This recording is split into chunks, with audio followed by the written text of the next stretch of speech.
مالک بن دینار رحمت اللہ علیہ تشریف لے جا رہے ہیں، گزر رہے ہیں ایک علاقے سے، گزرتے گزرتے ایک جگہ پر لوگوں کا مجمع لگا ہوا دیکھا، فرمایا کیا بات ہے؟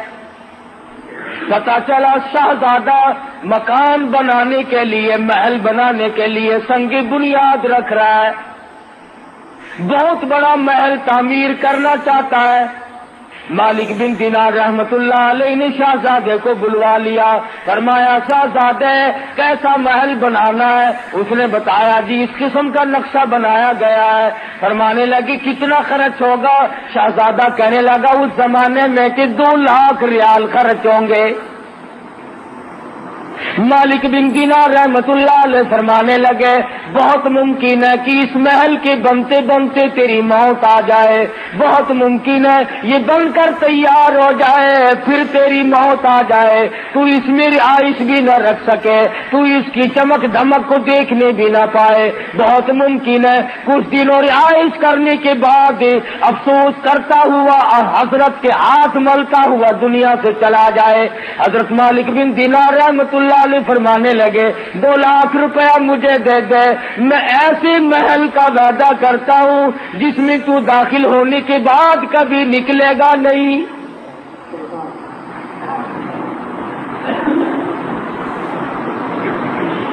ہمیشہ ہمیشہ کے لیے اس محل میں رہے گا، اور اس محل کے آگے بڑے باغ باغیچے ہوں گے، بڑی بڑی نہریں ہوں گی، بہت اعلیٰ قسم کا باغ اور باغیچہ اور گلشن محل ہوگا، ہمیشہ ہمیشہ کے لیے تیرا رہے گا، نہ تیری موت آئے گی نہ تجھ سے وہ محل چھوٹے گا۔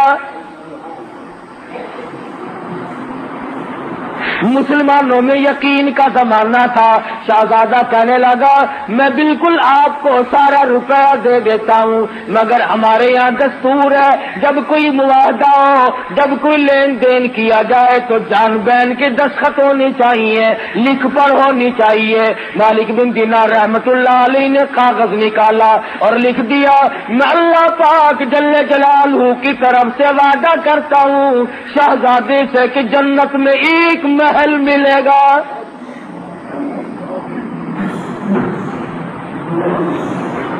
شہزادے نے محل پسند کر لیا۔ آج کل کا ہوتا ہے تو مولوی پیسے مارنے کا ڈھنگ بنا رہا ہے، جا جا تیرے جیسے ہزاروں دیکھ رکھے ہیں، جنت ملے گی کہ یوں ہی مل جائے گی، تڑپ نہیں، جذبہ نہیں، محبت نہیں۔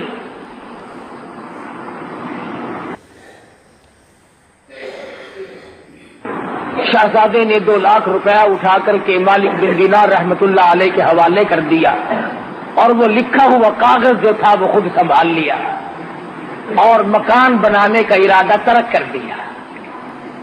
وہ بھی اللہ والے تھے، یہ ہمارے زمانے جیسے تو تھے نہیں۔ مالک بن دینار رحمت اللہ علیہ نے اسی وقت اعلان کر دیا کہ جتنے فقیر محتاج یتیم بیوہ مساکین ہو آ جاؤ سارے، مالک بن دینار خیرات تقسیم کر رہا ہے۔ علماء نے لکھا ہے صبح سے لے کر شام تک مالک بن دینار رحمت اللہ علیہ کے پاس روزہ افطار کرنے کے لیے ایک کھجور بھی باقی نہ تھی، تمام کا تمام اللہ کے راہ میں خرچ کر دیا، سب لوگوں کو دے دیا۔ مرید کہنے لگا حضرت جی شام کا روزہ کس چیز سے اتارو گے؟ فرمایا تو نے اس وقت نہ بتایا، 1 ٹکا رکھ لیتے 2 کھجوریں آ جاتی، اب تو ختم ہے معاملہ۔ اللہ غنی سید عائشہ صدیقہ رضی اللہ تعالی عنہا کو فاروق اعظم رضی اللہ تعالی عنہ نے 12 مہینے کا خرچ 12,000 روپیہ یکدم بھیجا۔ سال کا خرچہ ہماری ماں کے لیے عائشہ صدیقہ رضی اللہ تعالی عنہا کے لیے فاروق اعظم رضی اللہ تعالی عنہ نے بھیجا۔ جب خادمہ نے گٹھڑی لا کے رکھی، اللہ غنی ام المومنین فرمانے لگی میرے اور اس دولت کے درمیان کپڑا لٹکا دے، مجھے یہ دولت دیکھتے ہوئے بھی شرم آتی ہے۔ عائشہ صدیقہ رضی اللہ تعالیٰ عنہا نے رو دیا، فرمانے لگی مجھے یاد ہے میں شہنشاہ کائنات حضرت محمد الرسول اللہ صلی اللہ علیہ وسلم کے لیے روٹی پکایا کرتی تھی، کبھی آٹا چھاننے کی نوبت لائی پھونک مار دیا کرتی تھی، جو کا آٹا ہوتا تھا جو گھاس اڑ گیا سوڑ گیا باقی بیچ میں پکایا کرتی تھی۔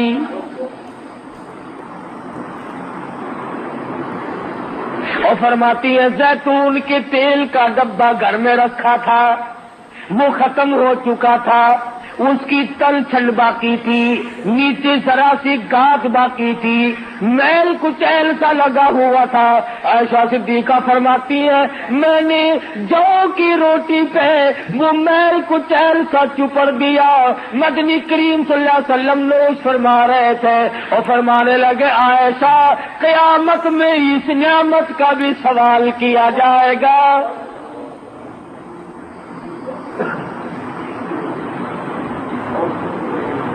عائشہ فرماتی ہے مجھے یہ دولت دیکھتے ہوئے بھی شرم آتی ہے، میرے آقا نے بڑی تنگی کی زندگی بسر فرمائی، 3 دن کے فاقے 4 دن کے عموماً فاقے جایا کرتے تھے۔ بحرین سے مال غنیمت آیا، سارا دن سرکار مدینہ صلی اللہ علیہ وسلم نے سونا چاندی تقسیم فرمایا، اور شام کو حال یہ ہے ایسا فرماتی ہے حضور نے مجھ سے پوچھا گھر میں کوئی کھانے کی چیز ہے کہ نہیں، میں نے عرض کر دیا اللہ کا نام باقی ہے۔ ایسا فرماتی ہے سرکار مدینہ نے مجھ سے پوچھ کر بھوک کی حالت میں نیت باندھ لی۔ کس طرح سے زندگی گزاری ہے محمد مدنی صلی اللہ علیہ وسلم۔ دوسروں کے لیے سیم و زر و گوہر تقسیم ہو رہی ہیں اور اپنا حال یہ ہے کہ چولہے میں آگ نہیں جلتی، کپڑا پورا نہیں ہے اور پھر شکایت کبھی نہیں۔ اللہ میاں نے خود پوچھا اے میرے محبوب اگر آپ فرمائیں یہ احد پہاڑ سونے کا بنا دوں، جہاں آپ جایا کریں گے یہ آپ کے ساتھ ساتھ چلا کرے گا۔ عرض کیا اور میرے پروردگار میں فقیری میں راضی ہوں، میں اس فقیری میں راضی ہوں صلی اللہ علیہ وسلم۔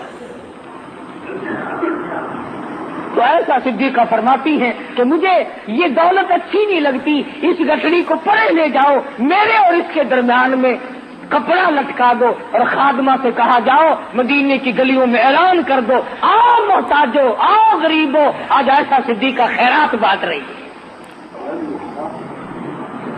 12 مہینے کا خرچ ہے، سال بھر کا خرچہ آیا ہے۔ فرماتی ہیں کہ عصر کے وقت تک تمام کا تمام تقسیم کر دیا۔ خادمہ کہتی ہے شام کا وقت جب آیا عائشہ صدیقہ رضی اللہ تعالیٰ عنہ کے پاس روزہ افطار کرنے کے لیے کھجور کا دانہ کوئی نہیں، روٹی نہیں، کھانے پینے کی کوئی بھی چیز موجود نہیں۔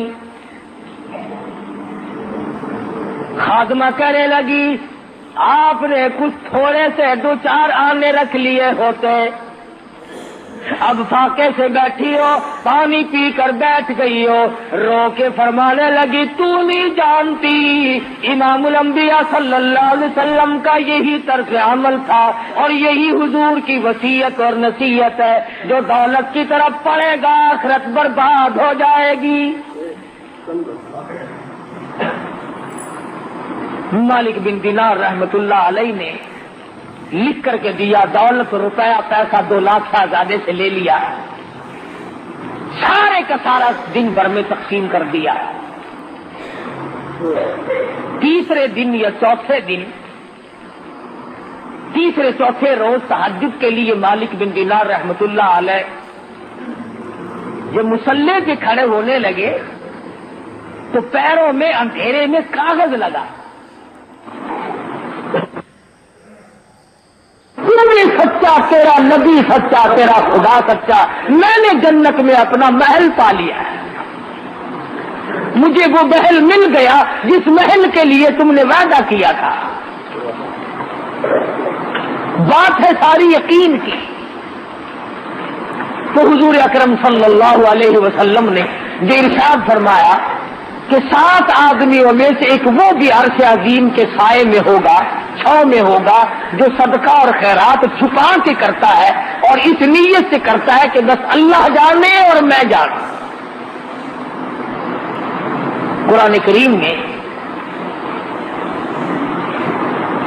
اللہ کی راہ میں خرچ کرنے کی بہت بڑی فضیلت آئی ہے، اور ایک اور چیز خاص طور پر جو ہمیں کھٹکتی ہے اس کی بھی وضاحت